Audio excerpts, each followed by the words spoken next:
Audiophile, and again today we have the crazy view because YouTube has decided, oh, you need to do it in this mode instead. So I do apologize. I'm going to try to get a better angle here before I start. Let's back it up a little bit. Get the microphone out of the way.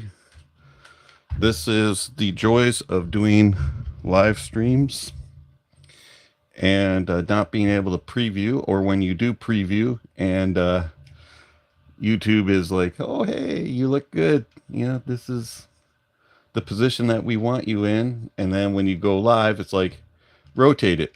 And you're like, no, I don't want to rotate my view. And so when you do rotate your view, you end up with looking like a doofus because your microphone and camera are all set up odd. All right. So give me a moment to get all situated and we will get this live stream started. My microphone is all twisted. There we go. Position it up high.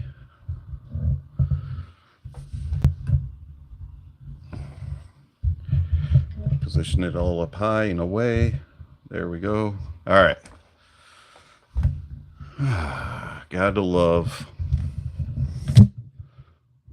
Oops, sorry about that. All right, we'll just leave it like that. All right. Dragnet, thank you very much for the $10 gift. I do greatly appreciate that.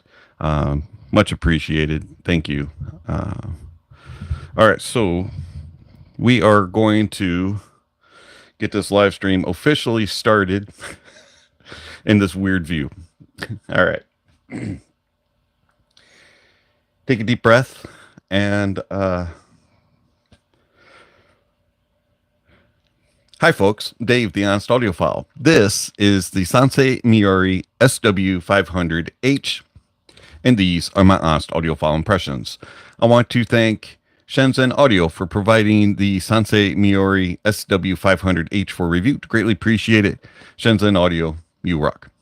All right, so the Soncie Meory SW500h is going to set you back about $73 from your bank account. It is a hybrid configuration, and it does have built-in drivers. It has a 10 millimeter dynamic and then 4 BAs.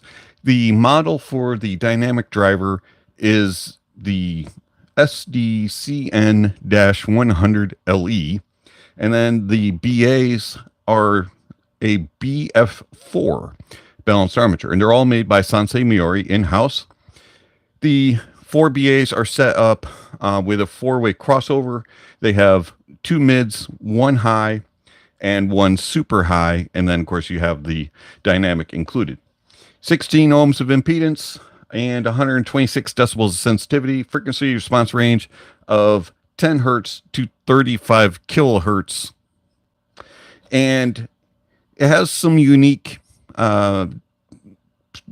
just some uniqueness that you don't normally find in a $73 IEM. It has walnut wood sound tubes. It uses a reverse horn secondary diffusion front cavity, and the shell materials are made of aluminum alloy and polycarbonate. So it comes in this black box, pretty standard for about this price point. You get some model information on the front, a little bit of branding. On the back side, you get some pictures. You can see it comes in 3 different colors, silver, blue, and red. We have the silver in for review. And then you get some specs that are extremely hard to read. They're very, very teeny tiny. I actually had to take a picture and then zoom in to be able to view all that information that is on there. If you pull open the tab here and then just open it up, the inside insert is not really anything spectacular. You get an area for the IEM to sit and then just an accessory box. But the accessories that they include, who cares about that? Let's just toss that to the side. The accessories that they include are actually quite nice for $73. If you want to send a postcard, and they include a postcard, and then You get some paperwork, and you get this nice little carrying pouch. It's got a little bit of branding right there on the corner, and then you just squeeze it and it opens up, and it's what's inside that is rather impressive. You get 3 bags. The first bag has, you get some filters. Make sure I don't lose those. More filters,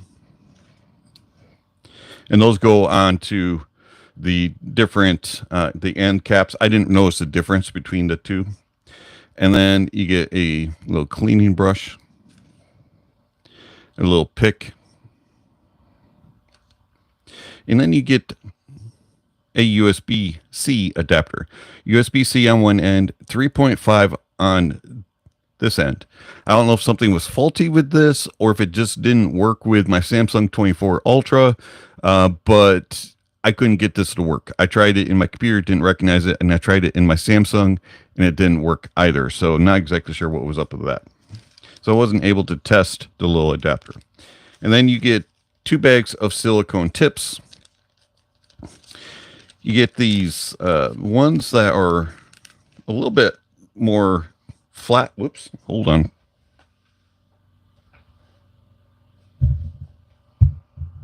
All right, so it's on the other side of the room. I have to go get it later. But they're a little bit flatter and wide bore, somewhat thick of a stem. They're nice, but they didn't really help the sound too much. So I noticed that the silicone tips, both sets of stocks, did make a difference, but these didn't really pair up very well with my ears. Okay, that's gonna drive me nuts. Give me a second. Try not to knock everything over. All right. Whew. Okay, so just so you can see them again. Wow, this is really odd at this angle. There they are. They're kind of a fat stem, and as I said, they didn't really just mesh with my ears very well. The fit was a little strange. I did try all the different sizes, and it was either too big or too small. And then the ones that were kind of in the middle, medium size, just didn't feel comfortable, and I wasn't getting a really good seal. But they did make a difference in how it presented. I noticed that the wide bores kind of evened things out just a little bit and expanded, gave a little bit more air up top. But at the same time, it just wasn't really pleasurable. So you have these darker blue ones, which are somewhat more. I'm going to try not to drop these on the floor. These ones are the more the regular grape olive shape. They are a little bit more conical shaped than a true grape olive, but they do have a more narrow bore. And I found that these kind of turned the SW500H into more of a V-shaped sound signature. You got more of an intenseness in the upper mids and lower treble region. The bass was a little bit more thumpy, but you lost some of that air and space. And they fit me kind of oddly. The smaller sizes weren't quite big enough, and the bigger ones were too big. I didn't really have anything in the middle that kind of just fit proper. All right, I'm going to put these other accessories away before they drive me nuts for the rest of the endeavor. All right. Again, the little filter cap things, they didn't really make a difference. Even though one's black and one's kind of like this copperish color, I didn't really notice any difference in sound. It was just kind of a change in color. All right, so SW500H. They're nice looking. They're small. You do have that aluminum alloy faceplate and then the polycarbonate build. It is a flat back, very, very small. There's no ergonomics on it. Very skinny, extremely light. And I'm going to try to get close. You can see that wood tube. Kind of interesting. You don't see that design often, even at all. So that's kind of neat that they have that walnut wood tube. They are nice and lightweight, very, very small. I find that they fit well. You just stick them in your ears. And I use foam tips just because they fit better. And they also help with the sound. We'll talk about that here in a moment. But they just disappear and are extremely comfortable. I find that I can wear these pretty much all day long. They, even though they're a flat back with the foam tips, they fit very well. Isolation outside noises is actually pretty good. It's a bit of a shorter nozzle, but it did surprise me at how well they isolate, especially with the foam tips. With the silicone tips, because it didn't quite fit me well, the isolation wasn't as good. But I would probably guess somewhere about 60% outside noises being blocked on these. They do a pretty good job. The only things I was really able to hear were extremely loud things, vacuum cleaners and coffee grinder. Carrying on a conversation with people was a little difficult. I found that if they talk super loud and I paused my music, I could kind of make out what they were saying. But if I had music playing in the background, it was really, really difficult. So they do a pretty good job in isolation. Outside, same thing, just really loud vehicles was difficult. The cable. Just a small caveat about me. I don't really like cables with inline microphones. I don't use them. I rarely ever get phone calls while I'm listening to music, and I would just prefer to pause my music and disconnect my cable and answer the phone and speak with up to my ear. But it does have an inline mic. Didn't use it. I have found in the past that inline microphones can kind of mess around with the sound, and they don't always sound as clean and clear. In those cables, this one is an exception. I find that this cable doesn't really mess around with the sound too much. Connects with 2-pin. It's very, very small. Ear hooks are nice. They do have a little bit of a plasticky feel, but they have good tension and a nice curvature to it. Didn't have any problems with that. And then we have a cinch that doesn't stay in place. Nice and small, a little bit of branding on it. And then it terminates into a 90-degree 3.5. Overall, cable's good quality. I could do without the inline microphone. All right, so the Soncie Meory SW500h. It's a very, very interesting IEM, as mentioned, with a 4-way crossover and the reverse horn, secondary diffusion cavity, and then, you know, it's tuned to have a mid-forward presentation. And I found that when using different sources, it really, really altered how they presented. So some sources are a little bit more forward in the mids, and that was not a very good pairing with the Soncie Meory. I found that that was just kind of pushing things a little too much, and they became really aggressive. Sources that are very neutral and very balanced presentations paired better with the Meory, Soncie Meory. I found that things that had a little bit more of a tamer presentation as well, something that was a little bit more mellow, especially in the mids region, helped out as well with the Meory SW500h. So they're kind of picky. I didn't have any problems driving them at all. Everything got them really loud very easily, being 16 ohms and 126 decibel sensitivity. Pretty much anything will power them. They don't require much power at all. And it's difficult to say whether or not they scale well because they're so fussy when it comes to the mids presentation. The products that I preferred it on were things like the X-Duo XAO2, with the Mytek Liberty DAC 2 and HPA pairing actually was very pleasant. Putting them on some of my FIO devices, the mids kind of came through a little bit more and were pushed a little bit. So I didn't really care for it on my FIOs.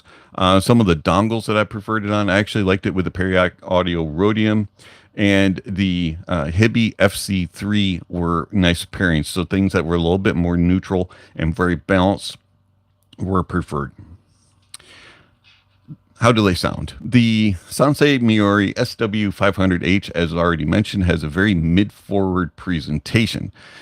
Going into the bass has a nice presentation to it. There's Not a whole lot of thump and rumble and grumble, not a ton of extension into the sub bass, but for the most part, it has a little bit of engagement to it and it stays fairly well controlled. I did find that on some more really bassy, heavy tracks, it was a little bit loose in the deeper ranges of bass, but mid bass for the most part has nice emphasis and enough power and authority and a good kick to it to keep things flowing. It's not the most detailed or resolving or most engaging of basses, but it does enough to kind of complement that mid forward presentation. And overall, I found that the bass has enough tonal presence, good tone and timbre, and a nice enough details and resolution. I don't know if you can hear it, but the cats seem to be disagreeing with me out in the hallway. All right, so the mids. The mids are a little bit dipped in the lower mid range, and then they are very much elevated in the upper mid range. So when you go up from 2K all the way up to about 3.5K, there's a very large peak, and it brings out an emphasis and pushes things forward. But unfortunately, also with that presentation comes aggression, and they can become shouty and somewhat just a little bit too boisterous, I guess would be a word that comes to mind. They're just a little too emphasized, and that can throw off their tone and timbre in the mids. So especially instruments like strings, guitars, pianos can sound uneven, and they can sound a little bit too artificial, especially when playing higher octaves. The vocal presence also struggles because the lower mids are slightly thinner and not quite as full sounding as the basses, and also not as pushed as the upper mids, so they can sound a little bit uneven. As you go through the octaves, they'll be a little bit thinner, and then they get bigger and fuller and more aggressive sounding, and they'll be a little bit more pushed. They're not necessarily recessed, they're just a little bit behind those uppers, and it just kind of throws things off. So the mids aren't quite even. It's can be, depending on what your type of music you're listening to, can be a little annoying. And then the treble. Lower treble has a definite peak. So you have that mid-range elevation from 2K to 3.5K, and then from about 4K to 7K, as you transition from the upper mids to the lower treble region, there's this big dip. And then right at 8K, it goes, and there's a ski ramp. I mean, it's just, and then at 9K, poof, it just drops, and it kind of drops way down and then kind of kind of levels out. But by that time, there's not a lot of extension into the upper treble region. And so what that does is it just puts a lot of sparkle and a lot of energy in that lower treble region and upper mids region, kind of the presence region. And it's just kind of like grating on the ears. A lot of products that do this elevation in the upper mids and then dip and then rise again, I find that rise and those peaks really become emphasized because there's nothing to really balance it. So you need not as big of a dip there if you're going to do that, because it really makes those peaks shine. And on the Meory, Soncie Meory SW500h, that peak really, really comes out, and it just becomes extremely aggressive. So 8K, if you have a sensitivity to it, the SW500h is not going to be for you. The extension out into the treble it just kind of disappears, and it doesn't gasp for air, so to speak, but it definitely could use more air. If that slope downward was not near as aggressive, I mean, if you were on a ski ramp, you'd be picking up some rapid speed as far as it really drops down. It's not a cliff, but it definitely is a slope downward. If it was a little bit more smoother of a transition going out into the upper air region, the Meory SW500h would sound a little bit more airy and just more natural. But because those peaks at 3K 2K to 3.5K, and then the peak at 8K. That just has this metallic, tinny, unnatural presentation in the tone, and the treble really suffers. Cymbals and just higher reaching brass and woodwind instruments just have this unnatural sound to them, and it can be, depending on what source you're using and what kind of music you're listening to, you'll just kind of wince. At least I do. One thing to fix that a little bit: tips. So I found that foam tips kind of mellowed that out a little bit. Now you have to be careful what foam tips you use. Some foam tips have a narrow bore, and then some have a wider bore. I found that the Sonic foams have a little bit of a wider bore, and so it doesn't affect that area that is really sloped downward in the treble as much as other foam tips. And I found that it still kind of retained what air is there, and kind of quelled those peaks just a little bit, kind of put a little bit of rounder top to them. And so they weren't as egregious sounding. So if you find that you're really sensitive, but you want to try these, I would definitely recommend using foam tips. And that'll kind of make them weirdly agreeable in that, but there's still that kind of metallic BA timbre going on as well. Soundstage of the SW500H is not very big. It doesn't really do an extremely good job either of breaking out small, medium, and large or grand size. It kind of keeps things right here. You can kind of dissect differences in sizes, but it's not a very big stage. It's not cramped, so to speak. It's not like super intimate, but it's not really cozy either. It's kind of somewhere in between. It's kind of like when you're sitting in a large group and you have everybody around the table, and the chairs are just a little too close to each other, but you don't want, so you're kind of trying to, you don't want to move your elbows out too far because you might bump the person next to you. But at the same time, you can kind of move them while you're cutting your meat or doing whatever at the table. And you just wish that there was a little bit more room. So you kind of scoot your chair back a little bit so you have a little bit of elbow room. That's kind of the size of the stage. And that's the only way I can think of it to describe it. So it's not the largest, but it does okay within its ranges with imaging. Depth is all right. It does get a little confused, a little bit muddled on more complex, heavy hitting type of tracks. It could use a little bit more air there to open things up. But imaging is all right. You can track things from side to side, and it's kind of in this neighborhood. It's in this neighborhood as it follows things around. It's not really super specific and defined, refined, and focused. Detail, retrieval, and resolution also are okay. I didn't really have any major concerns there. I was getting what I would expect for a $70-ish IEM when it came to details, and then resolution is all right. I mean, it's not, at this price point, you're not looking for a super good resolving IEM, but it's not bad either. It just kind of does okay. Some of those peaks can get a little shiny, a little glassy and glary, but that's to be expected with that type of tuning. Tone and timbre, the lower bass regions and lower mids regions have a little bit more fullness. The mids do thin out slightly before they kind of thicken up going into the uppers. Unfortunately, as mentioned, those peaks in the mids and treble kind of bring out some unnaturalism, some tinniness in that regard. So the tone and timbre is not the most natural, but it's not super annoying, egregious, depending on what type of music you're listening to.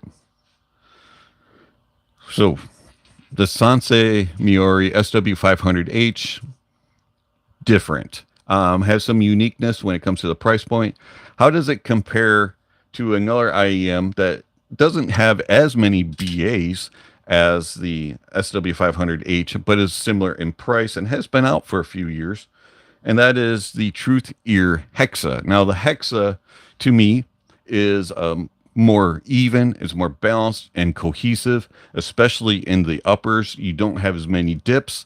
It is similar-ish in its peak around 8K, but it has more around it to kind of support it so it doesn't come out as forward and as aggressive sounding as the SW500H. I find that the Hexa has more details and is better resolving. And also there's where those lower mids are a little bit dipped on the SW500, the Hexa fills that in a little bit. So it's a little bit more even when it transitions from bass to mids. And so I just find that the TruthEar Hexa is a better option at this price point. It is not quite as comfortable to wear. It's still a comfortable IEM to wear, but I do find that the SW500H fits me a little bit better. Tip wise, the stock tips of the Hexa are better. I do not have to use alternate tips, even though alternate tips do help the Hexa.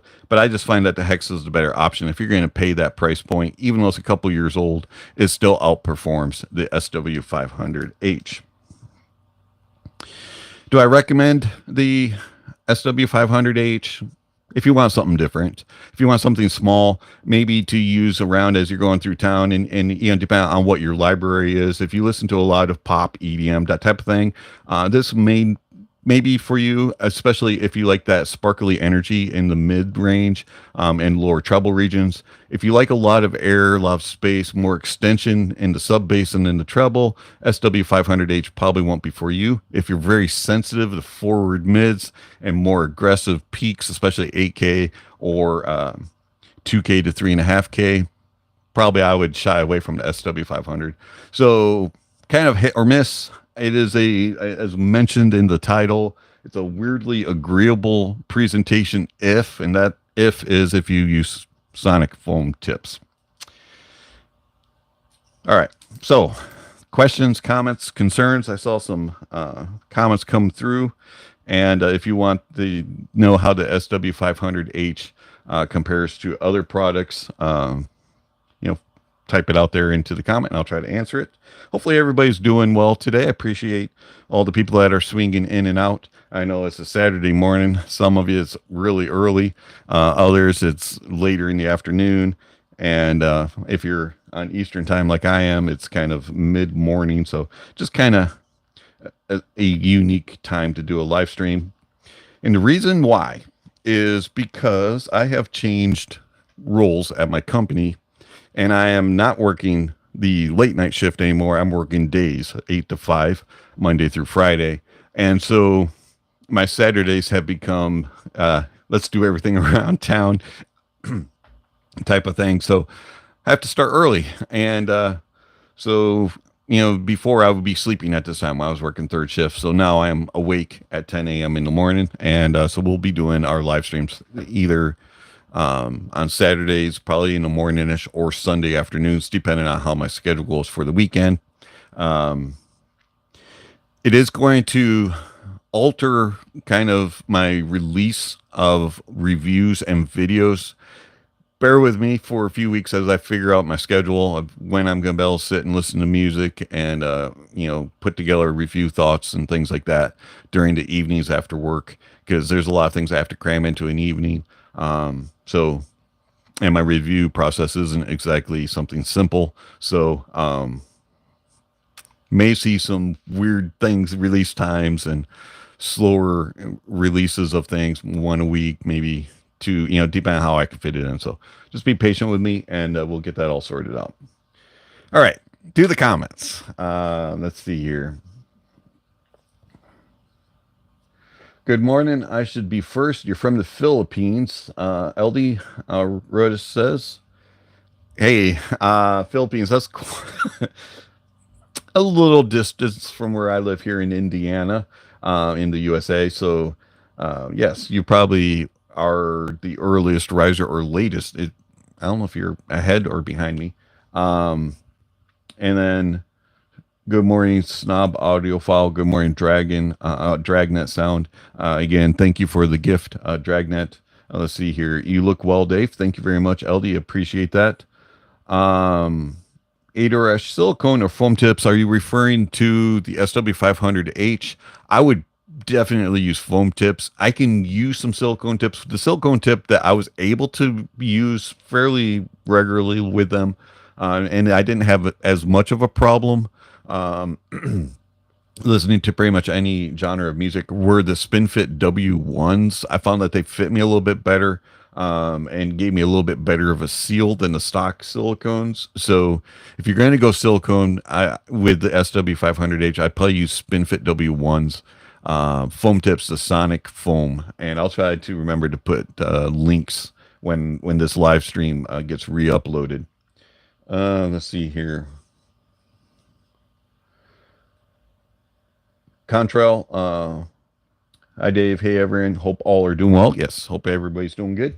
If just a quick reminder, if you're in here, if you're enjoying the live stream or you're not, there are thumbs ups and thumbs downs, so feel free to use those, and that'll kind of boost the live stream along and make me feel good when I look at the stats. Let's see. Will Grogran, how's the treble and that sparkle with classical music? Big dynamics and resolution. I absolutely love. So the dynamics aren't really there. It's kind of more just going through the motions type of bass. I mean, there's enough to kind of, give you a little bit of fun factor, more with pop EDM type of music, dance music, that type of thing. But there's not a lot of like true texture and dynamics when it comes to the bass. As far as the treble and sparkle, it's a little too much, as mentioned in the review. I actually don't really care for the SW500H much with classical music, because especially if you're listening to like woodwinds and brass type of instruments, or like a full orchestra, full throat, everybody's playing all at once. Because it was a little too uneven in its presentation, and those peaks at 2K to 3.5K and then at 8K just kind of were throwing things off and were a little too aggressive. And so it didn't really have that balance and that cohesion that I was looking for in classical music. And of course, I listened to a lot of classical music or instrumental orchestral music. So I also listened to a lot of progressive classical, and it just didn't it didn't mesh as well with those genres. Good question. Paul Paul, I never know how to pronounce your last name. Tips do matter. Just got a set of Divinus Velvets, excellent tips for your AKG N5005s, and they are, why am I not scrolling up? There we go. And they are like a new set. Stock tips kept falling out and foam stayed in but lost details. Yeah, that's something with some IEMs that I'm sure that when the manufacturer was like doing the reviewing of the product, make sure that it worked well, the people in the office were like, this works good, and the developers were like, yeah, these tips are the ones I want to pair with it. But unfortunately, we all aren't of the same as they are, and that can, be problems for some of us. And so you have to go to alternate tips. But as far as the Divinus Velvets, I really like those. I use them quite a bit.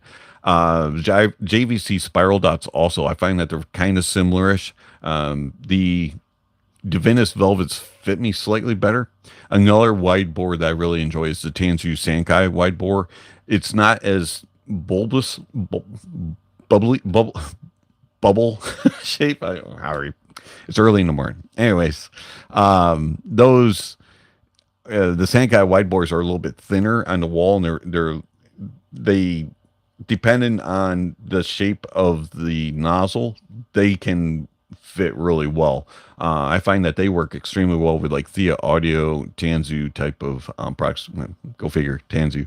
But things that have a little bit longer of a nozzle, I find that the Sankais work. Things that are a little bit on the shorter side, I find that I really like the Divinus Velvets and JVC spiral dots with. Tin Hi-Fi T2 comes to mind, things like that type of shape.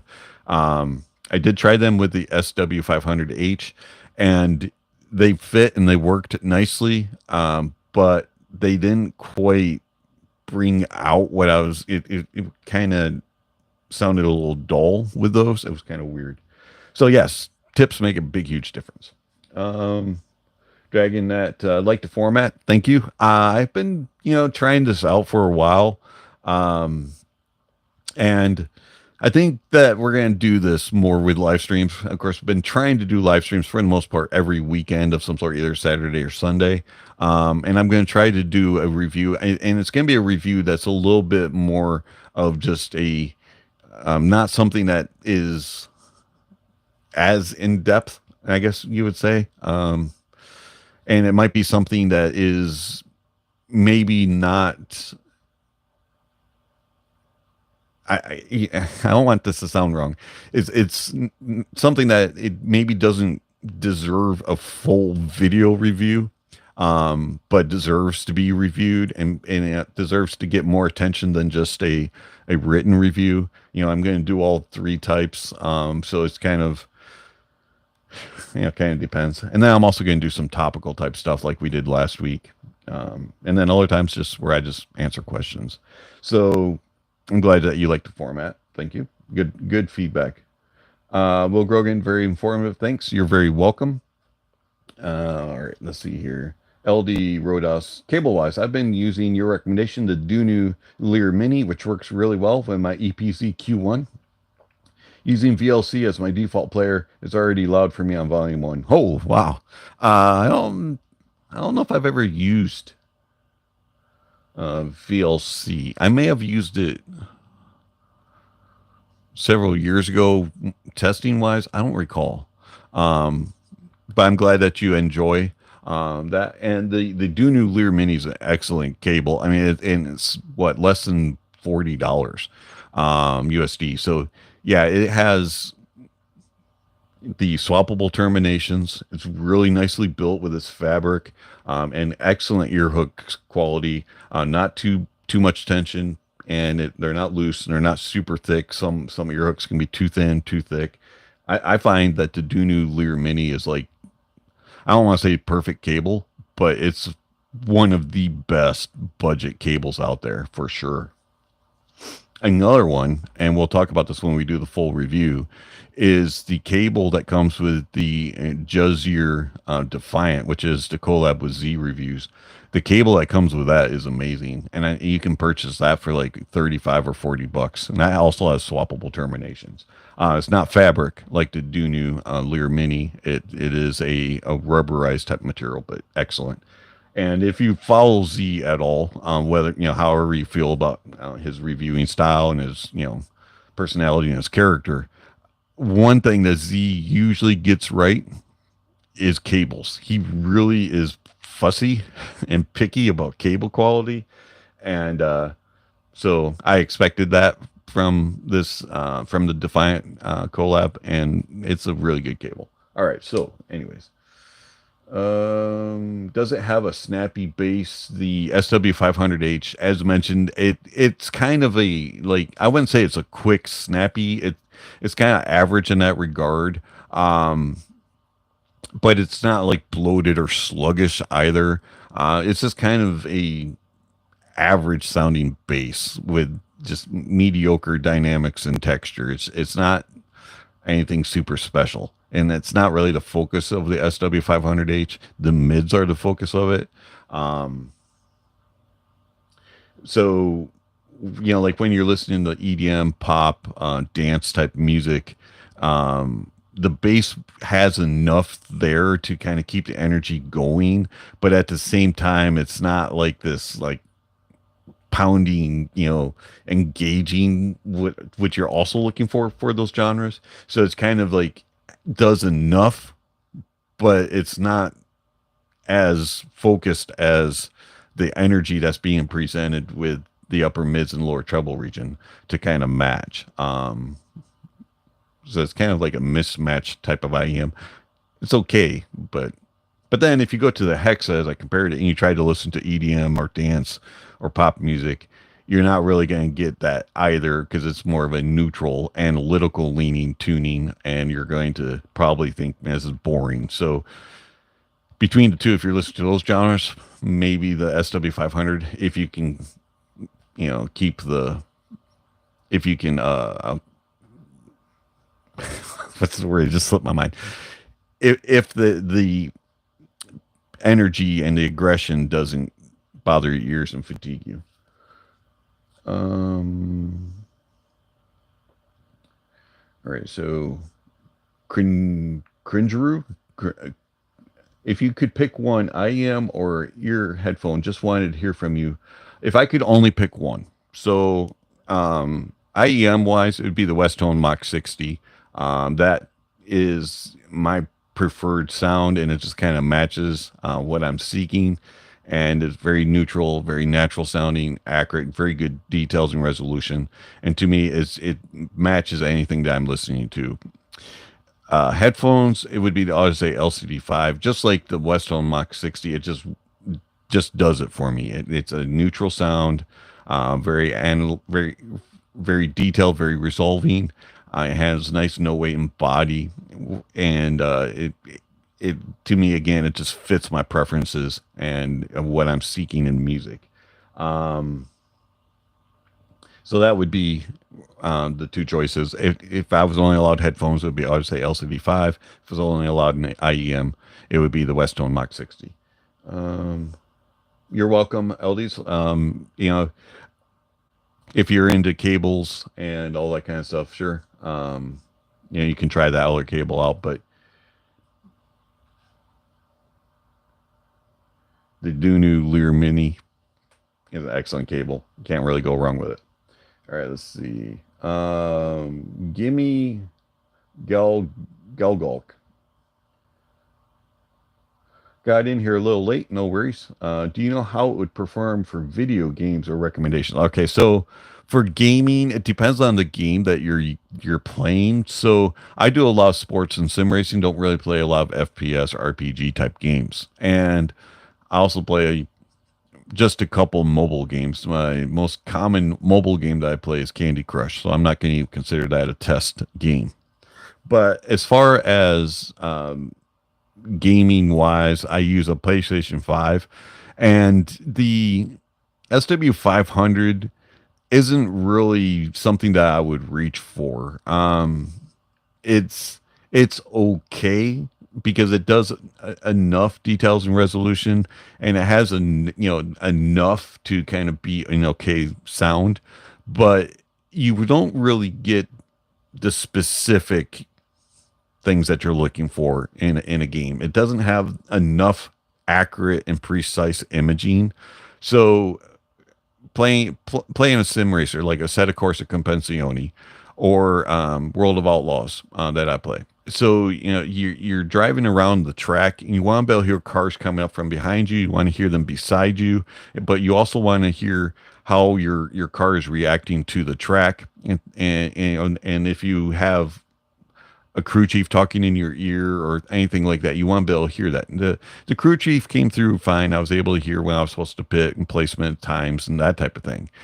But where it struggled was being able to hear cars coming at me and around me, and also how my car was reacting to the track or things were reacting to what was happening.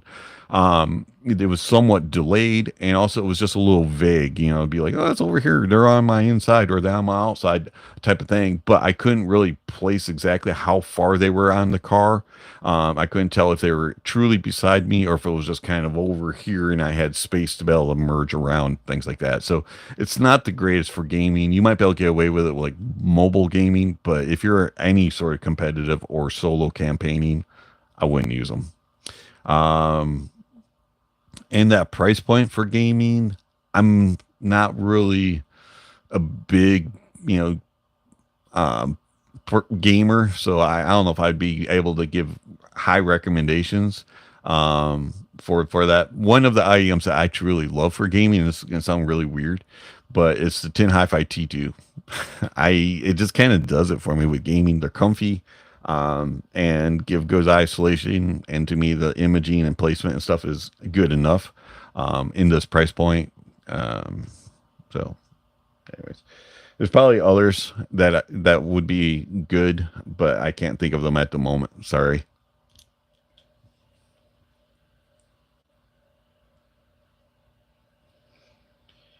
One other thing, another IEM that actually, since we compared it to the Hexa, I would use the Hexa over the SW500 for gaming.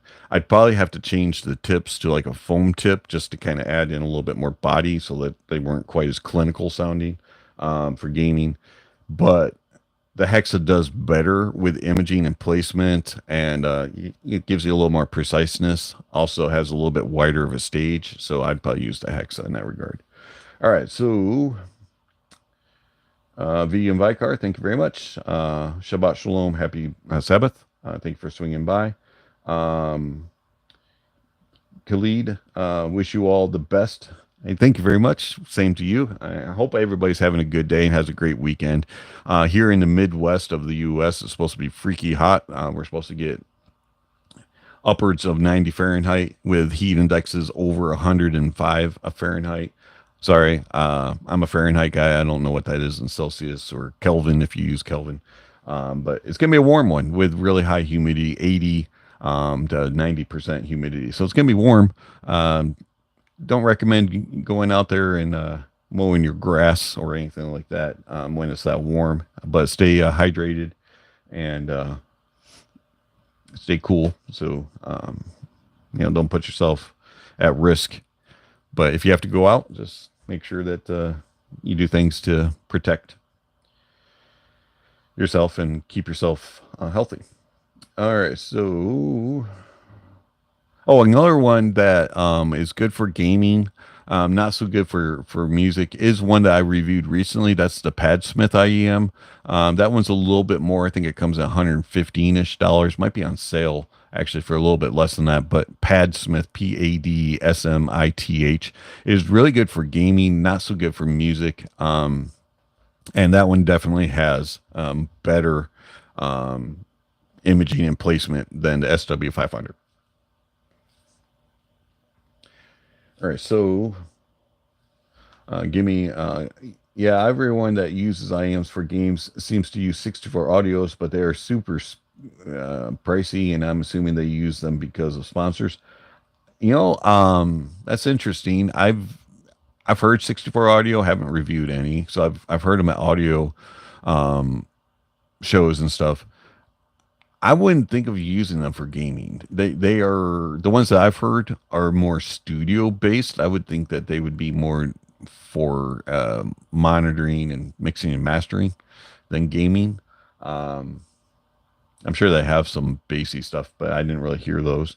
That's interesting. And yes, they are fairly pricey. I've tried pricey IEMs for gaming, and for me personally, I'd prefer to use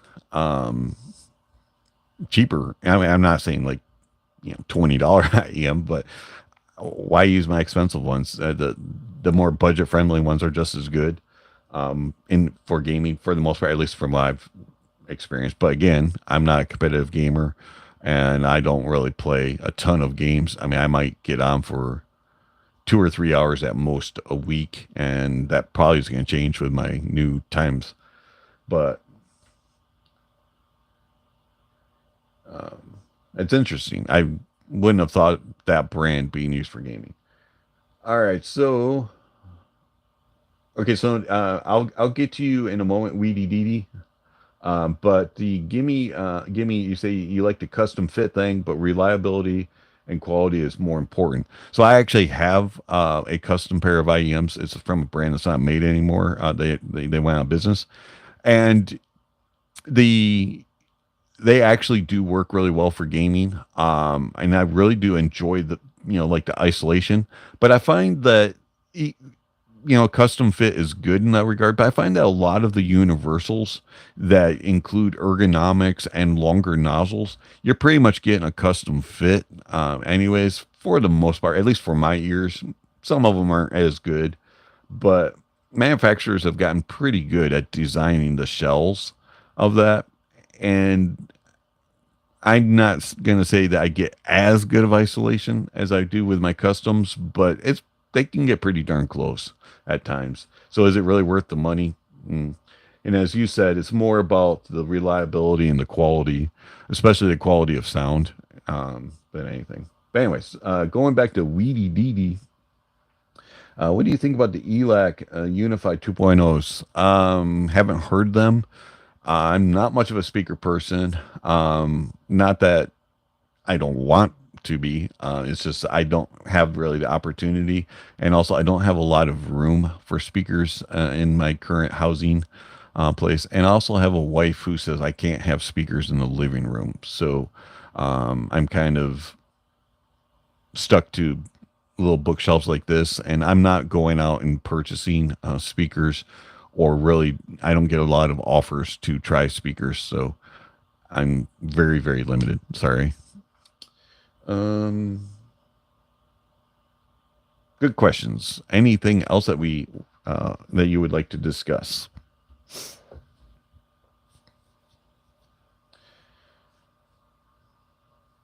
Any other thoughts, comments?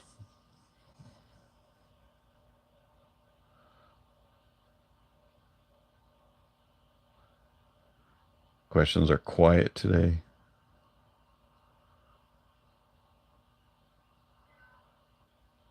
All right, so while we wait for a couple more questions to come in, just a couple friendly reminders.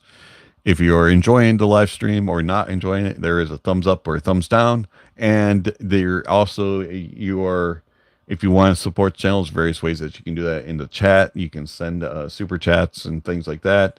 Or if you really want to, you can become a member, or you can join Patreon, or just give one-time gifts, anything of that sort. I'm not going to try to beg. It's up to you. But options are out there. And then also, coming up for review, I do have a few things on the menu. So you really can't see it very well, but the IFI Valkyrie is going to be coming in for review within the next couple weeks. And we're also going to get, oh, speaking of the cable for the Juzzier, I actually have them right here.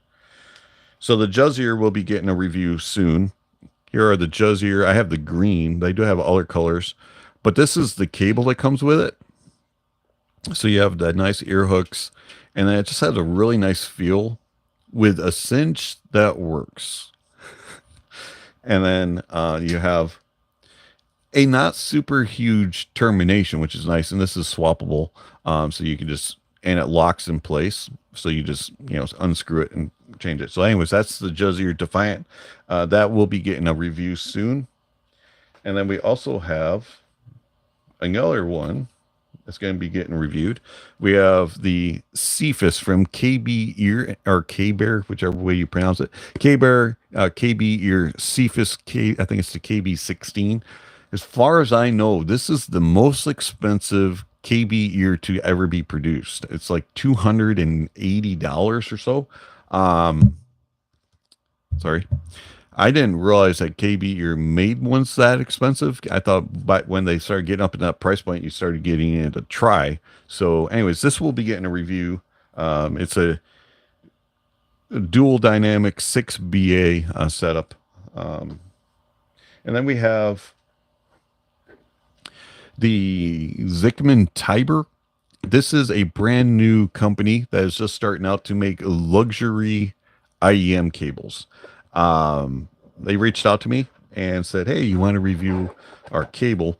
This thing comes in at €500, and I gotta say, it's very nicely built. Feels quite luxurious, and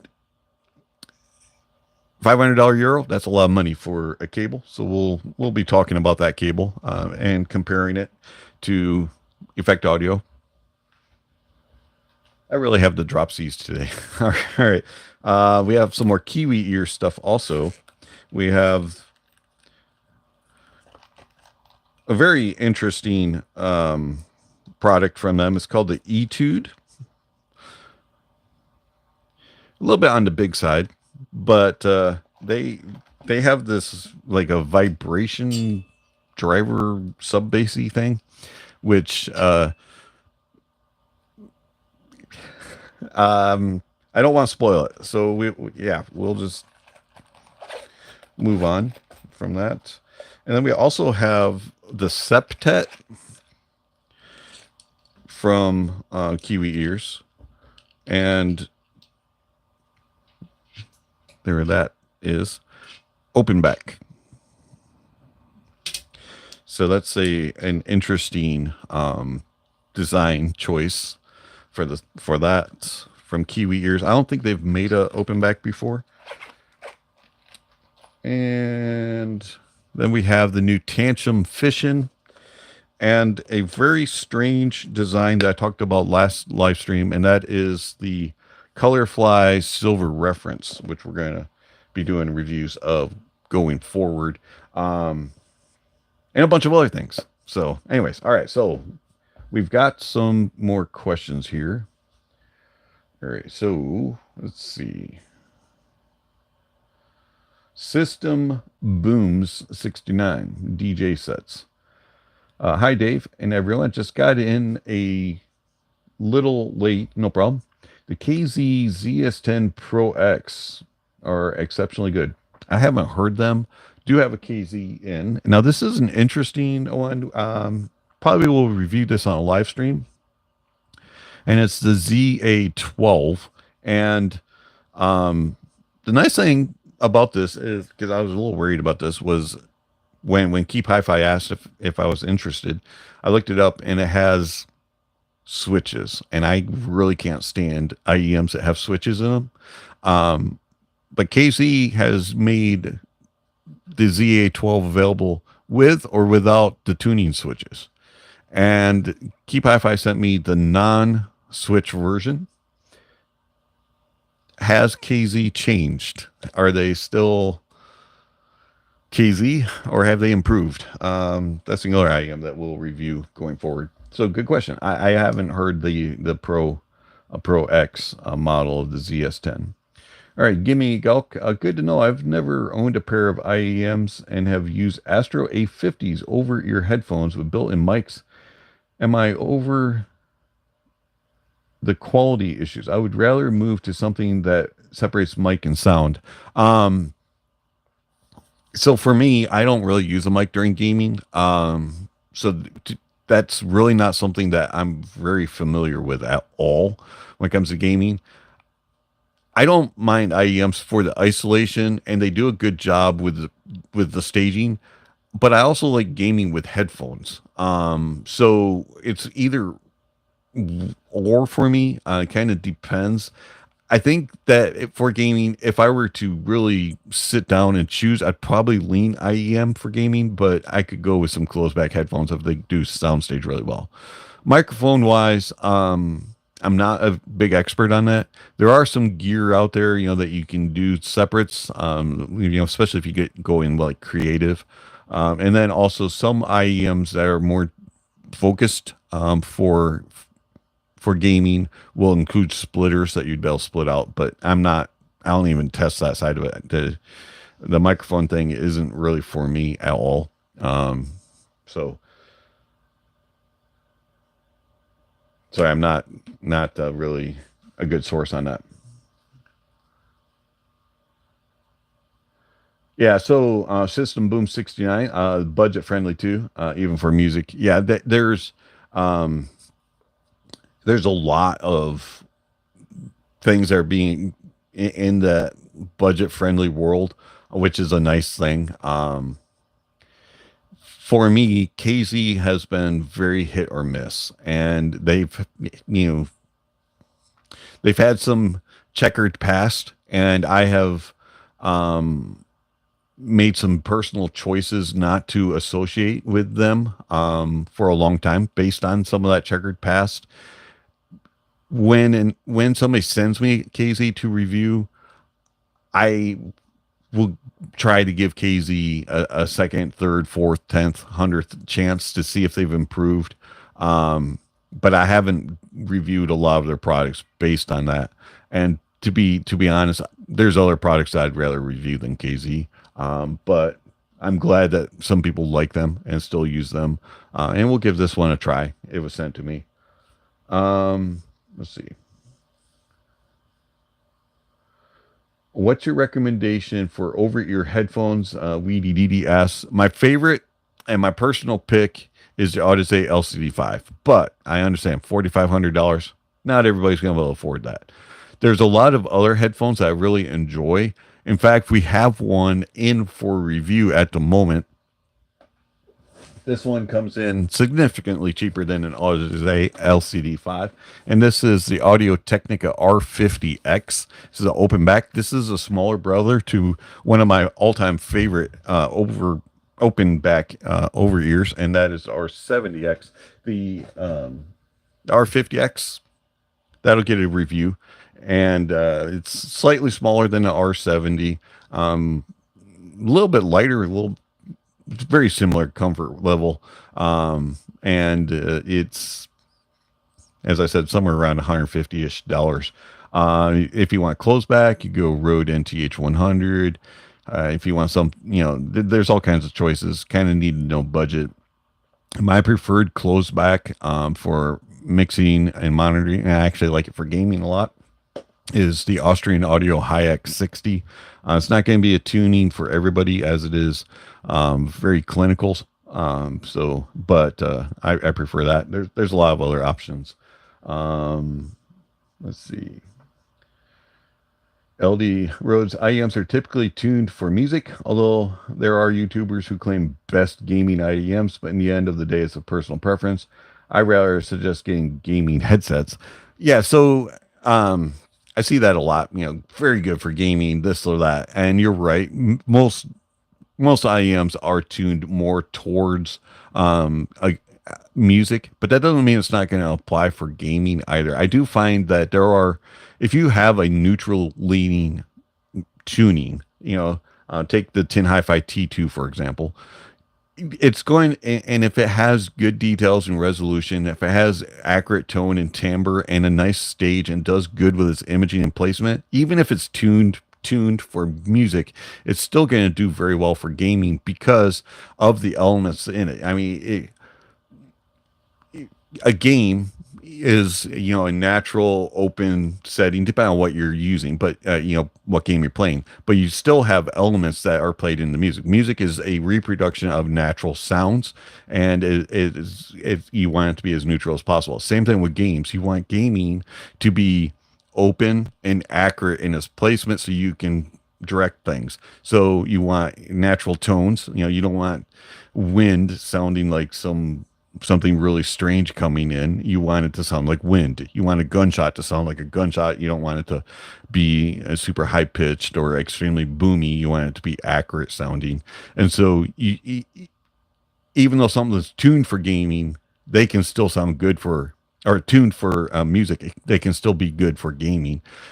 Where I find it to be different is the IEMs that are tuned for gaming don't always sound good for music. Pad Smith is a good example of that. Now, Pad Smith's very good for gaming, but they put emphasis in certain areas. And so when you're listening to music, it's listenable and it's decent, but it's not as good as something that is tuned for music. But it is better for the gaming aspect of it. So it's kind of like one thing you can emphasize and overemphasize, and it still is good for gaming, but it doesn't apply to music.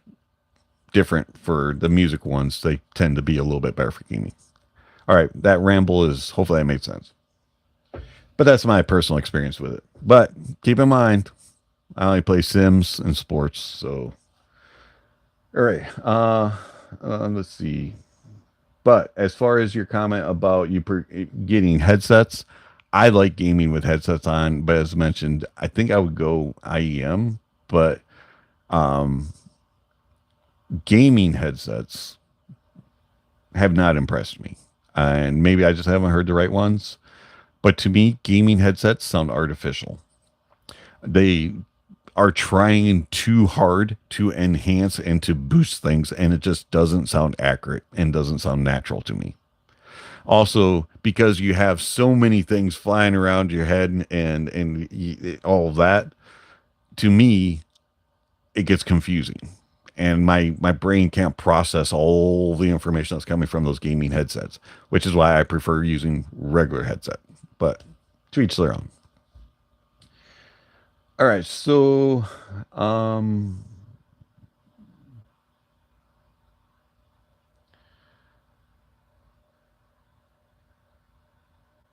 Audio Lab 6000A. Mark II. I haven't heard it. I don't even know what it is. Sorry. I know what Audio Lab is, but I haven't heard any of them. Elect 2's, thanks for the recommendation. I'll look into them, but again, speakers are not a priority on this channel. Razer gaming headsets and buds are good. Loud is experienced. I'm using the Barracuda X. Haven't heard the Barracuda X. I've heard a few Razer products back in the day. Again, it just, to me, in gaming, it sounded very unnatural and inaccurate. William Vesna working at buy the 6000A Mark II for reasonable. No idea. Again, I haven't heard of it. Thanks for the recommendations. LD, I use EQ. All sounds don't necessarily want loud, more want directional audio quality. All right, so Marco, IEM is harmful to hearing when it is inside the ear canal. There's been some testing that's been done, and there's been some arguments both ways. I don't believe so. I know I'm not a doctor. I've been using IEMs for a long time, and it comes down to volume, and really comes down to the tuning as far as how it's going to be heard in the ears. Now, if you're using IEMs and you're just blasting the music, you're going to damage it. But guess what? Listening to speakers and blasting it, you can damage your ears. Listening to headphones, blasting your music, you can damage your ears. If you listen to a tuning that has a ton of bass and it's just like thumping, it could damage your ears. If you're listening to things that have intense piercing treble, guess what? It can damage your ears. You can damage your ears without using anything in your ears. Just sitting here, I could damage my ears with things going on around me. So there's a lot of things that damage ears. I wouldn't say IEMs specifically damage your ears. It's how loud you listen and the tuning that you're listening to, the types of music, that type of stuff that really, really can damage your ears. You should be listening to your music or any type of sounds between 65 and 75 dB. Going above 75 dB for extended periods of time, you're going to start damaging your ears. Not using earplugs at loud events, races, audio races, gaming events, concerts, things like that, you can damage your ears.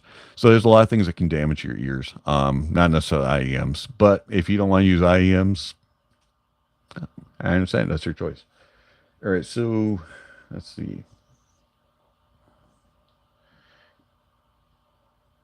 Gimme Galkic, no worries or not having all the info on gaming. I'm just trying to learn more before I make purchase on some. Totally understand. And actually, I find that when I'm researching things, and this, audio, automobiles, books, movies, whatever, it's good to get views from all kinds of viewpoints, people that aren't as experienced, people that have certain preferences and tendencies, things like that, because you get a different opinion. And sometimes you can learn more from somebody who isn't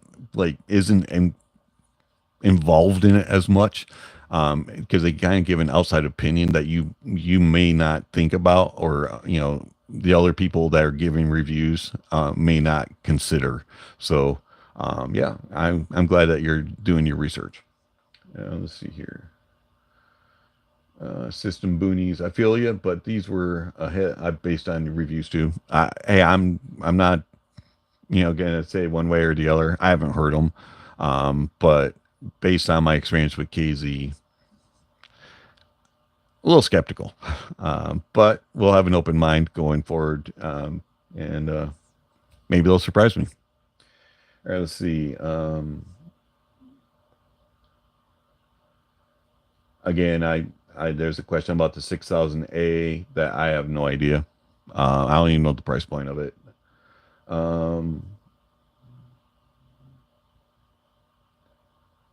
If you could drop the price point in the comment, I'll be able to give you a recommendation, but I don't know the price point. All right, so speakers I recommend. So speakers that I have reviewed are The ones that are behind me, which are kind of hard to see on this view, that's the model price MM5R. It's a active speaker. I mean, they're good. They do have EQ. They can get a little bloated in the bass, depending on the music and how you have your EQ set up. But for just a general desktop listen, they're pretty good. The ones that I really enjoy and they're passive are the Martin Logans, Motion 15s, and I really enjoy those. I don't have them hooked up right now because I don't have room for a speaker amp on my desk at the moment. And then there are a couple others on the channel. The Sony, whatever they're SCS5, whatever that number is. Those are pretty good.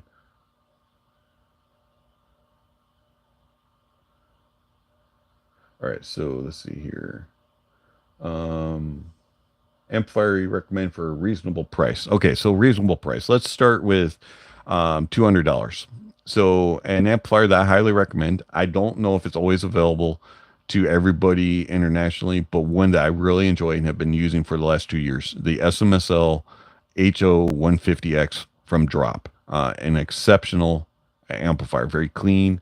It's not truly balanced, but it does have balanced outputs, and but it has a lot of power. You get nice high, medium, and low gains, and it has 6 watts of power, so it'll pretty much drive anything. Very clean sounding, and I really enjoy that amplifier. Going up, you have the Mytek Liberty HPA, more clean, analytical sounding. Comes in around $1,500, but it is my reference amplifier. And then there's some others. Now, if you want to do DAC amps, budget-wise, you have the X-Duo XAO2. You have the Burson Audio Playmate 3. You also have the FIO K17, the FIO K19, the Mytek Liberty DAC 2. All sorts of good products there. Okay, let's see. 100%, 100, agree 110%, give me Golic. Okay. Are you on every day and the times? I don't do live streams every day. As mentioned earlier, I'm going to be doing live streams most weekends, as long as nothing is, scheduled that I can't get out of. Weddings and church and that type of thing. So we have probably going forward with my new work schedule, live streams are going to end up being on Saturdays, probably in the morning, 9-10 a.m. Eastern. May do some on Sundays, but during the week, probably not, unless I'm on like vacation or something happens and I do one during a weeknight that I'm not. But yeah, I'm not on every day. All right. The Chimera Celeste Wyvern Abyss is actually a really fun one for gaming. I agree with that. A little bit on the bassy side, slightly warm, but if you like just that immersive, that fun, lots of rumbles and grumbles, the Wyvern bass is actually really good. And it's quite comfortable to wear also. All right, so we got about 10 to 15 more minutes to go here, and then I'm going to have to call it quits for the day. I did tell my wife that I'd be off by 11:30, so got about 15 minutes, 10 to 15 minutes left. So that's good questions today. Sorry that I don't have all of the answers that you're looking for, especially when it comes to speakers. And now that we have a moment, and I'm caught up on comments, I'm going to Google the price of the Audio Lab 6000A. I don't even know what this thing is. So it's an integrated amplifier. Let's see. Amazon has it currently for $865. And everywhere else, brand new, comes in around $1,200. All right, so I'm assuming the Amazon one is probably used. Anyways, all right, so looks like it's mostly a speaker amp. Honestly, really don't know much about it. I've never heard of Audiolab product. Don't know how it sounds. Oh, it does have headphone outs. Okay.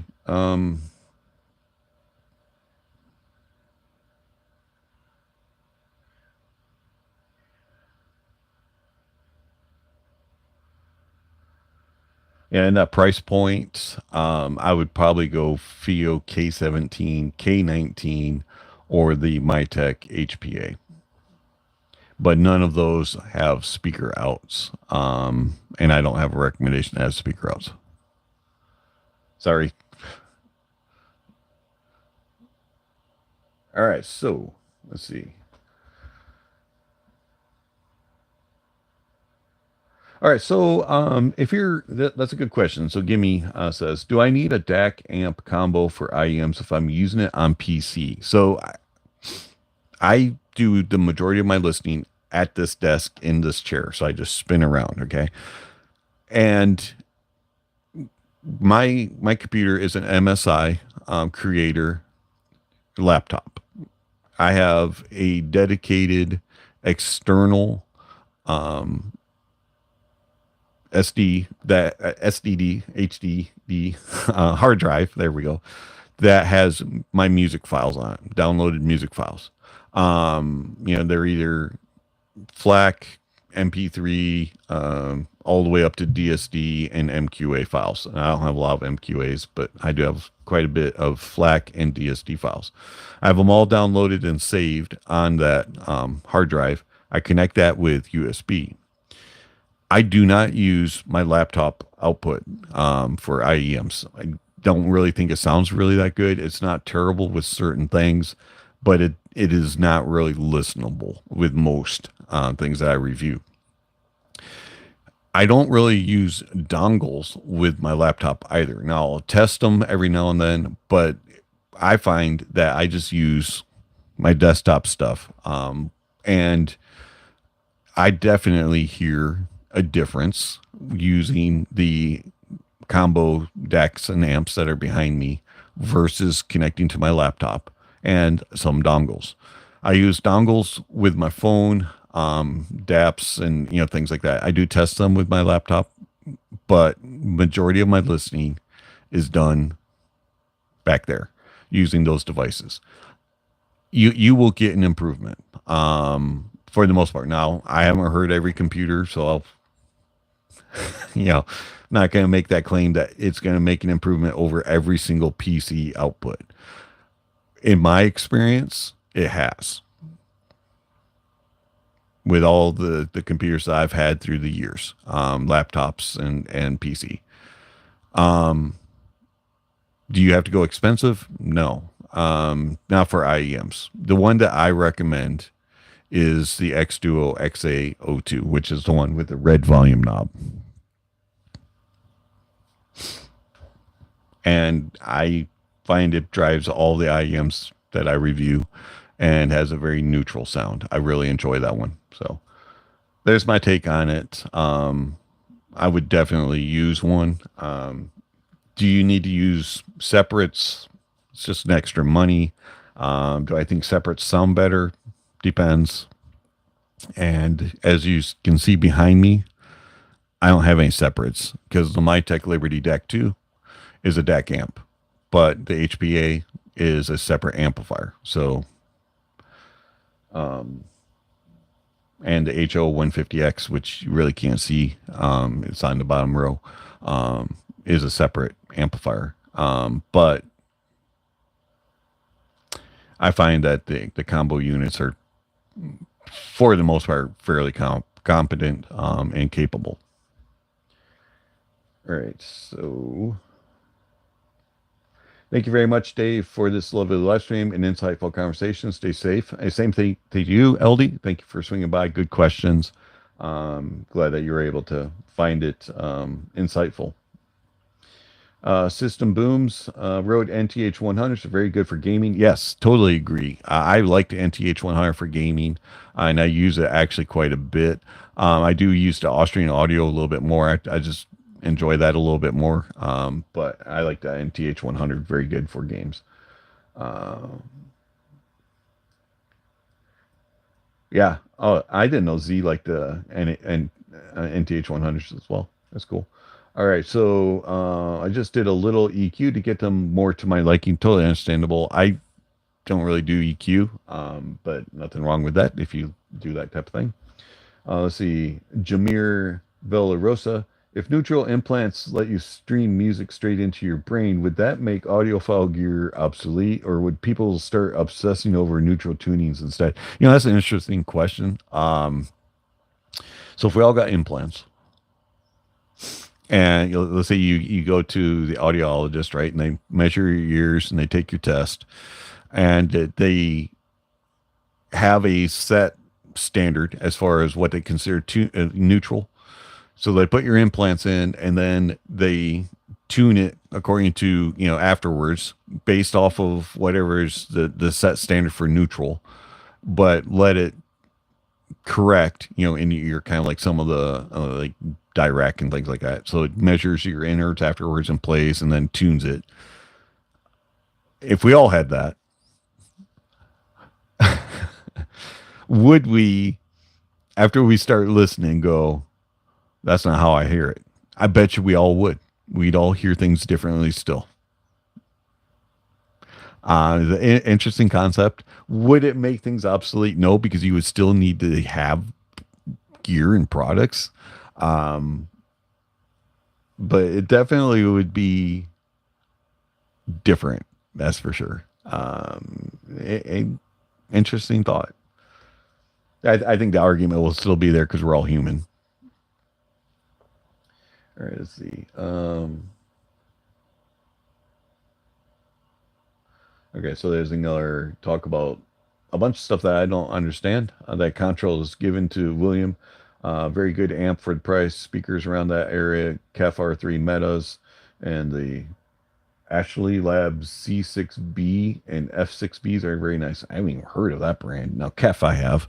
R3 Metas I did hear at Audio Show. They're pretty cool. Very good. All right, let's see. Gimme Galkick, thank you. Appreciate all the input. You're very welcome. William Vesna, regular size DAC amp like Pioneer Elite, Marius, Sony, Onkyo, average well-known amplifiers. I think that's in regards to speakers. So I don't have any experience with that type of stuff. Elvian, hi, hello, and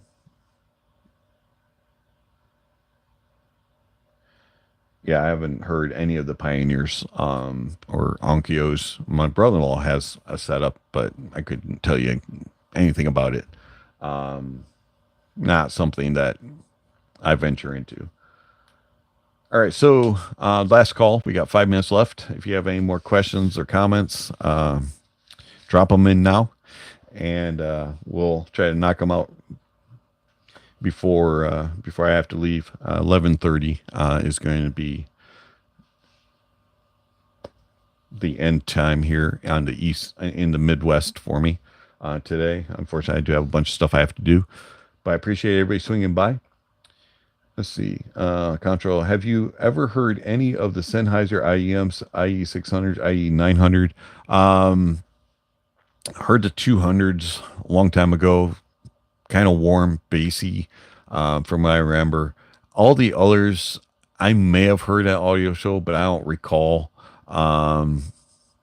It's been a long time, and I've never had any in my house. It's all been audio shows or at friends.